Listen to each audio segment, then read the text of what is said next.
Hello. I'm going to give you the evidence that will prove to you beyond a reasonable doubt that you will live on happy and healthy after your body dies. I'm Dr. R. Craig Hogan, president of the Afterlife Research and Education Institute, author, co-author, or editor of 10 books containing the evidence we are spiritual beings who live on after we've left our bodies behind. The evidence is in 15 videos. This is the first. I want you to listen to the voice of a husband and a wife having a normal conversation. The wife talks about her ring and a lock of hair that her husband has with him. You have got my ring in your pocket? Yes. And also the lock of hair? Yes, everything what thing is with me. All the various things associated with us both. Yes. There's nothing remarkable about the conversation, except that when they had it, the wife had been dead for 4 years. Surprising? You won't be surprised by the time you finish this video. The woman is Annie Nanji. She's speaking to her husband, Dr. Dinshaw Nanji. Dr. Nanji was a professor in the Department of Biochemistry at the University of Birmingham in the UK. The two were happily married until 1966, when Annie passed away from cancer. Dr. Nanji was devastated and wanted to find a way to connect with his Annie. 4 years after her passing, he went to a medium named Leslie Flint. Leslie Flint had the remarkable talent of having people now living in the life after this life speak through a voice box made of the fluid from his body called ectoplasm. Dr. Nanji sat in a room with Flint, and after a short time, he heard his wife, Annie, speaking, just as clearly as if she had been standing in the room with them. Here's another example. Annie comes unseen into Dr. Nanji's flat at night and taps to tell him she's there. He acknowledges it. Because, I hear your tapping. Good. And I'm surprised at myself that I can hear it. I always know when you hear. Yes. Because you always acknowledge it. Yes, exactly. And you always say, thank you, darling. Yes, I know. And I try again. From 1970 to 1983, Dr. Nanji traveled twice a year to sit with Leslie Flint, with just the two of them in the room. Annie came through every time and spoke. Today we have over 24 of the full recordings, 45 minutes to an hour long, of Annie and Dr. Nanji talking casually about things happening in their lives. Annie tells Dr. Nanji he's wearing an old tattered hat. She wants him to get a new one. I don't like to part with anything which you bought. I know, but you are wearing all those old hats. Yes. And I think you could do with a new hat. Yes. I noticed that you keep wearing the same old hat, and I think it is time you have a new one, so you can buy yourself a new hat and say that I bought it for your Christmas present. Thank you. Annie is with Dr. Nanji unseen much of the day. She talks with him about his clothing, his apartment, where he goes for dinner, and many other trivial things. What her words show is that Annie is very much alive at the time. She has her same personality, wit, voice, and memory of their lives together. She knows what Dr. Nanji is doing right then. She wants Dr. Nanji to put up pictures in a special position in the flat. I don't have to tell you. I am with you constantly. Yes, Daddy. Every day I come and spend some time with you, yes. Especially in the evening, yes. When you are quiet. Yes, Daddy. In the apartment. Yes, Daddy. Everything is very much the same. You have not altered anything very much. No, Daddy. And you're going to put the pictures over the bed? Yes, Daddy. Just as we would wish, huh? Yes. At the next session, 6 months later, she remarks that she loves the pictures. I am so thrilled with the pictures. Yeah. You have got them in a very good prominent position. Yes. And sometimes you see the light around them. Yes. The light around the pictures. Yes, I do. Good. I do little things, to try to tell you I am there. Yes. Little things, Yes, I know. Things, Yes. Flint and Dr. Nanji are sitting in the dark because the voice box can't form in the light. So is it fraud? Is Flint taking advantage of Dr. Nanji? Hardly. Flint charged nothing for his demonstrations. He just wanted to bring comfort to people. More importantly, Dr. Nanji sat twice a year for 13 years with Flint, speaking to his wife in spirit. Flint could never have fooled Dr. Nanji into thinking it was his wife speaking if he was miraculously creating a female voice. And Annie talked to Dr. Nanji about things he was actually doing currently. Flint would have known nothing about what Dr. Nanji was doing. Annie went with Dr. Nanji to the cemetery and watched him put flowers on her grave.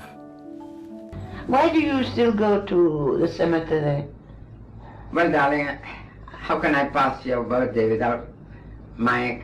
I appreciate it, but I'm Without not my there. family. I'm not there. No, I know that. And I see you go there, and it makes you depressed. Yeah, I'm not depressed, darling. No? Because, no, I'm not depressed. And the flowers. But the fact that I have cleaned it up and put the bushes around for the I winter. know, I see you, I watch Yes, you I was do there. it, and I think I was there a week ago. the only time I'm ever in the cemetery is when you go there. Yes.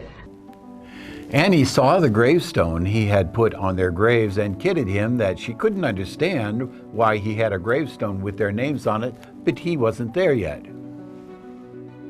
And you know the gravestone Yes. where you have put your name, but Yes. you are not there yet. No, but... But you are very funny. I Yes. have to laugh at you. Yes. You have on the gravestone, Yes, I you have got my name and Because- date, and now you have got your name but no date. No date. Because you don't know when you're coming. Exactly. But you will be able to have the date put in when you are here. Yes, that's right. We will make arrangements for Yes, you. darling. There is room for you there. Because But my- you won't be there. You will be with me. But it seems so strange that you should have already arranged to put your name on the stone when you are not there yet. Annie was with Dr. Nanji constantly. Flint wasn't at the places Dr. Nanji went to that she reported about. She flew with Dr. Nanji and attended a conference lunch that he went to. They had a lot of tape recorders there. She remarks about it. I was with you when you went to the seaside place. Yes, darling, I was with you in the train. Yes. And I was with you when you had lunch. Yes. And when you were listening to Yes. them and the tapes. Yes. And you were talking about all sorts of things, you know. I felt your presence there. Oh, I was very close to you. Yes. What a wonderful arrangement it all is. Yes. How many tape recorders have they got in Oh, that room? I think they have several. But they can only use one. Uh-huh. Yes. Why? Well, you can't have half a dozen tape recorders going all the time. Oh, no. I see what you mean. Yes. So, I suppose if one is out of order or anything, they can always have another. There is no other explanation for the recordings other than that Annie Nanji's body had died, but she lived on. She is with Dr. Nanji unseen, and she looks forward to their being together again when he makes his transition. Annie is with Dr. Nanji. She tells Dr. Nanji that she sees something wrong with a bedspread in one of the beds in the flat. And you haven't changed anything. Everything in the flat is identically the same as when I left it. Exactly. And There is a difference, though. The Yes. bed cover. yes. The one, The bed cover. the bed cover, yes. What is there? Something different about the bed cover. You bought those bed covers, darling? I know. The yellow ones? Yes. Yes. But, have you done something to one of the bed covers? No, darling, they're both identical. Well, perhaps it is that they are the same bed covers, but Yes. there is something different. Uh-huh. I don't know why. Uh-huh. Perhaps it is the way I see it. Yes. But they are very nice, and because you bought them, I like to... I know you keep everything exactly the Yes, same. I like to use them. But I think you... Are you sure you have it the right way round? That may not be... I think Yeah, I'm yeah. right. Yeah. Because I think you've got one of the... When you have the bed cover, it is not always the right way round. Right way round. That may be, yes. I'm certain that is so. Yeah. But it doesn't look right. Yes, darling. When Dr. Nanji returns to his flat, he finds one of the bedspreads has been placed on the bed the wrong way. When he returns to Flint 6 months later, Annie remarks about it. I see you have made a difference with the spread of the bedspread. Yes, darling. It was so? I have even taken photos of the bedspread with half side on the wrong side and half side on the right side. I know. Sometimes these silly things are very good because there are things you don't think about and they are important in a way Yes. to prove, you know. Yes. And that we are near and Yes. close. Yes. Annie is in spirit, so she is able to receive Dr. Nanji's thoughts and feelings. She was with him one day as he was walking. Dr. Nanji saw a woman who looked just like Annie. Annie received his thoughts and his feelings. You know, the other day, Yeah. before you come here, Yes. you were walking along the street Yes. and you saw someone in the distance and it reminded you of me. Oh, correct. And for a moment you almost stopped, you know, as if your heart stopped beat. But Yes. you knew it was not me in a Yes, way. of But course. at the same time, she was very like me. Yes. Also the way she walk, Yes, you know. yes. But this, of course, is... And do you know, I thought mentally, yes, he looks like her, but he hasn't got her brain. No, you shouldn't say that. You don't know. She might be highly intelligent. I don't know. But that You was- know, you always think, oh, you are so naughty. This woman was very much like me. I think she probably was highly intelligent. Annie Nanji lives on after her body died. Dr. Nanji had that proven to him over and over again. No one dies. In the same way, you and I will never die. Flint was tested dozens of times by skeptics, scientists, magicians, the Society for Psychical Research, and all manner of individuals. He was strapped to his chair by his arms, legs, and torso. He was forced to put colored water in his mouth and have his mouth taped shut with surgical tape and spit out the liquid after the session. He was set up with a throat microphone, so any vocal utterance from his vocal cords would have been recorded. The voices always came. There was never a hint of fraud over thousands of seance sessions.